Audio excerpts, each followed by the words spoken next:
So today we are going to multiply this using the box method. This is something that we did in elementary school, and then we are going to extend it to what we have been doing in high school. So 9 times 12, we're going to break it into small numbers or numbers it's easy to multiply by. We can break 12 as 10 plus 2. So if that is the case, put 10 here.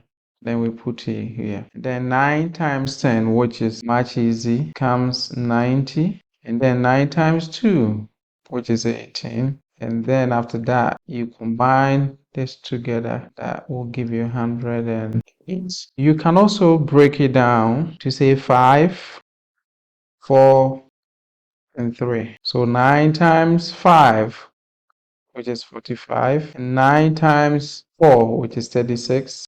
And 9 times 3, which is 27. You add all of them together and then you get 108. You can do it different ways and you get the same answer. So now let's link it back to what you have been doing in high school. X times x into parentheses x squared plus 4 is you write x squared here and then the 4 here. Then x times s squared will be s cubed, and then x times 4 will be 4x. And here you're combining the terms here, but it's not like terms, so you'll be writing as just s cubed plus 4x. So that's one way. You can break this one into say x squared, and then the 4 you can break it down into 2 and 2. Then you multiply it out, you get x cubed.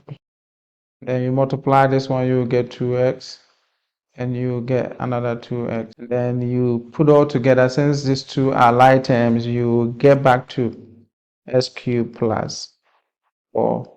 And even if you want, you can also break it down x squared. X squared, we cannot break x squared down, just only one x squared.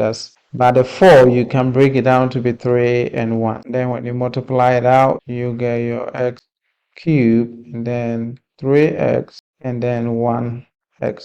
And when you combine this one together, you will get back x cubed 4x. So there is nothing really serious about this when a student are finding difficult. If they can able to link what they did in their elementary time and then they link it with what they have been doing in high school, I believe the work will be much easier. Thank you for sticking with me to the end. Please, if today is your first time, go ahead and subscribe, and see you in the next video. Bye bye.